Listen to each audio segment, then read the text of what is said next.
إذا تريد تنجح من الصف الخامس علمي بكل سهولة وتحصل على المعدل العالي، ادخل إلى تليجرام وانضم إلى قناة حمزة عباس وقناة أستاذ خامس علمي.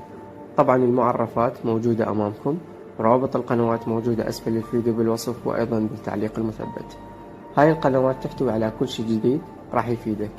وأكيد لا ننسى بوت حقيبة طلاب الخامس علمي. هذا البوت يحتوي على كل شيء تحتاج من كتب، ملخصات، أسئلة، شروحات، وكل هاي الأمور تتقدم بشكل مجاني.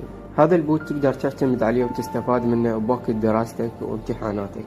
أيضا المعرف موجود أمامك والرابط موجود أسفل الفيديو بالوصف. كل الأشياء اللي نقدمها بشكل مجاني، لذلك انضم واستفاد.